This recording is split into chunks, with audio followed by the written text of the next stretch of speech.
안녕하십니까, 벤자민입니다.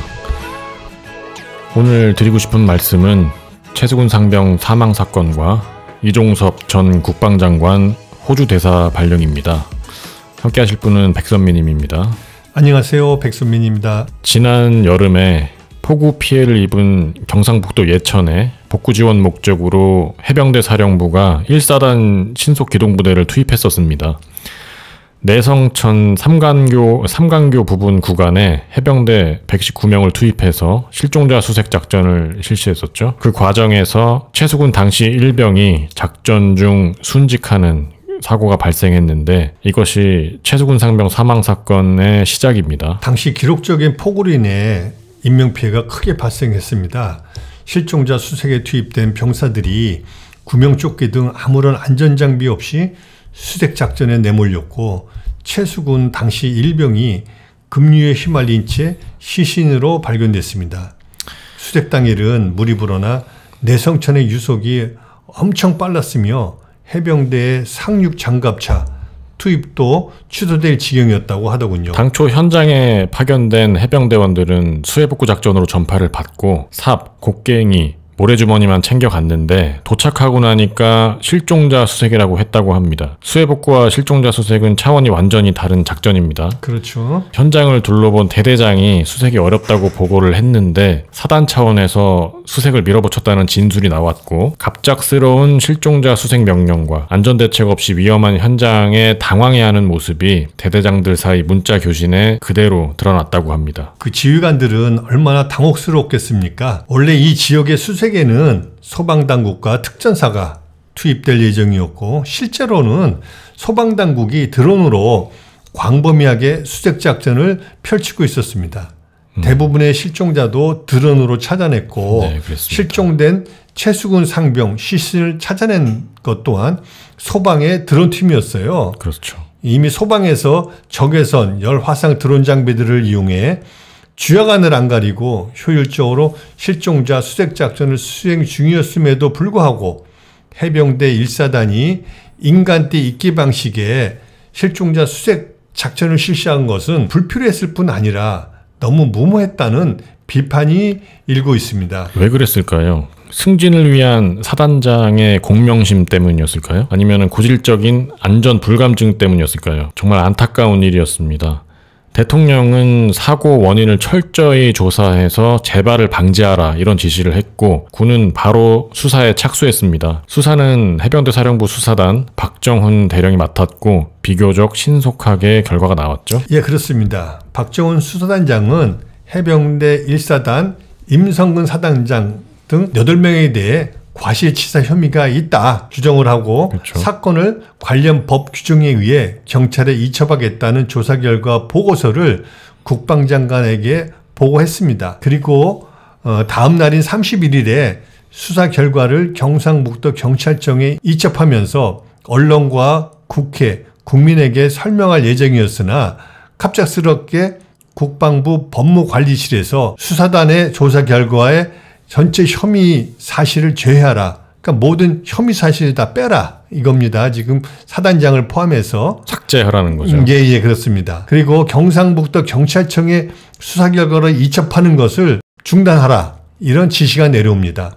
그러나 박정훈 수사단장은 국방부 장관의 결재까지 난 사안에 대해 국방부 법무관리실이 개입하는 것은 부당한 직권남용에 해당한다고 판단하고 8월 2일 경상북도 경찰청에 그대 예정대로 수사 자료를 이첩하게 됩니다. 이때부터 최수근 상병 사망 사건이 최수근 상병 수사 외압 의혹 사건으로 전환되는 거죠? 예, 그렇습니다. 사건이 또 완전히 다른 방향으로 전개가 되는 것입니다. 어떤 고발에 의해서 공수처가 수사에 착수했고 그렇죠. 국방부 등을 비롯해서 관련 기관에 압수수색을 가하는 등 강제 수사가 시작됐습니다. 그리고 관련 피의자들을 출국을 금지시켰습니다. 박정훈 대령 기계가 대단한 사람 같습니다. 그렇습니다. 네, 보기 드문 군인 정신의 소유자 같아요. 그런데 이때부터 권력의 보복이 시작됩니다. 해병대 사령관은 박정훈 대령을 수사단장에서 해임하고 국방부 검찰단은 박정훈 대령을 집단 항명 수괴죄로 입건합니다. 수사단에서 국방부 검찰단의 전화를 받지 않았다. 이 이후로 집단항명죄를 적용했다. 이런 언론 보도도 있었습니다. 너무 웃기지 않습니까? 너무 어거지 아닙니까? 전화 안 받았다고. 전화 내용이 뻔하니까 자꾸 수사 외압이 들어오니까 관련 수사관들은 전화를 갖다가 피할 수밖에 없는 상황인데 이걸 갖다가 집단항명으로 모는 것은 참으로 어처구니가 없습니다. 최초 조사 결과를 보고받은 윤석열 대통령이 격노했다. 참 이 정부는 격노라는 표현을 많이 씁니다. 사단장 처벌이 부적절하다는 취지로 국방장관에게 사건 재검토를 직접 지시했고 사건 보고서에 서명까지 했던 국방부 장관은 그때서야 부랴부랴 뭐 대통령이 뭐 이런 지시를 하니까 사건 보고서에 경찰 이첩을 보류시켰는데 이것이 최수근 상병 수사 외압 의혹의 사건의 핵심이 되겠습니다. 결국 국방부 장관도 동의했던 사건 보고서를 윤석열 대통령이 뒤집었다는 건데 수사 담당자가 내린 결론을 대통령이 개입해서 뒤집는 것은 권한남용 아닙니까? 예, 그렇습니다. 어차피 경찰청에서 수사를 마무리 짓게 되어 있고 검찰이 최종 검토하여 기소 여부를 결정하게 될 텐데 대통령이 직접 나서 수사 방향을 결정하는 것은 검사 시절 몸에 밴 못된 버릇이 아닐까 생각해 봅니다. 물론 여러 정황과 일부 언론의 보도만 있을 뿐 대통령이 이 사건에 직접 개입했다는 증거는 없습니다. 수사를 해봐야 증거를 찾을 수 있겠지요. 최근의 언론 보도를 보면 김계환 해병대 사령관이 이종섭 국방장관에게 썼다가 지운 메모를 복원해서 보도를 했는데 지운 그 내용이 해병대 자체 수사에는 문제가 없다. 이 내용이었어요. 예, 그렇습니다. 군 검찰이 경북 경찰청으로부터 사건 보고서를 회수하기 바로 전날 사령관이 그 국방부 장관에 썼던 메모인데 해당 문구는 아까 말씀하신 해병대 자체 수사에는 문제가 없다는 내용은 삭제하고 그대로 이종석 국방장관에게 전달됐다고 하더군요. 이렇게 보면은 결재를 했던 애당초 처음에 결재를 했던 국방장관이나 나중에 메모를 작성한 해병대 사령관 모두 사건 수사에 아무런 하자가 없다고 본 것입니다. 이 와중에 황당한 일이 벌어졌습니다. 대통령이 최상병 사망사건 은폐의 주요 피의자인 이종섭 국방부 장관을 호주 대사에 임명한 겁니다. 이종섭은 이미 그때 당시에 출국이 금지된 상태였어요. 예, 그렇습니다. 검찰 등 수사기관 종사자들 사이에서도 이종섭의 출국 금지 해제가 전례 없는 후한무치한 특혜라고 지적할 정도로 매우 이례적입니다. 장차관급 인사의 출입국 금지 조치는 법무부 산하 출입국 관리소 등 소관 부서에서 정보 보고를 하게 되어 있습니다.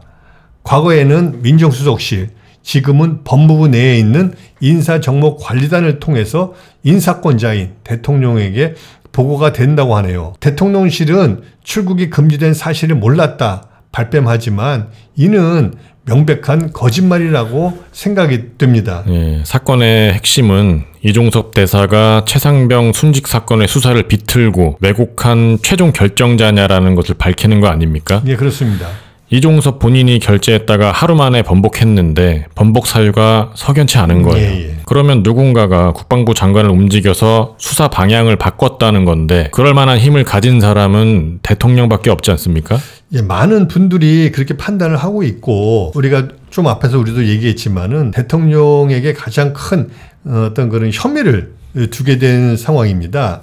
무리하게 실종자 수색 작업을 지시한 것으로 알려지고 있는 임성근 당시 해병 1사단장은 소령 시절 이명박 청와대 외교안보수석실 행정관으로 근무하면서 이종섭 국방부 장관, 당시 외교안보수석실 행정관, 그리고 김태호 현 국가안보실 1차장, 당시 외교안보수석실 대외전략 비서관 등과 함께 근무했던 인연이 있어요. 이들이 또 어떤 역할을 했는지는 또 모르는 겁니다. 당사자는 부인하고 있지만 수사단장 박대령은 대통령이 격노했다라는 말을 김계환 해병대 사령관으로부터 전해 들었다고 해요. 해병대 수사단 간부 3인도 대통령 격노 발언을 전해 들었다고 하니까 최초 수사 보고서 내용에 대해서 대통령이 굉장히 못마땅해 했다는 건 사실인가 보죠. 그죠? 예, 그렇습니다. 이거는 뭐, 그래도 아까도 우리가 앞에서 말씀드렸듯이 그 수사 절차가 하고 기소 절차가 있기 때문에 대통령이 뭐 그렇게까지 개입할 필요가 없는 건데,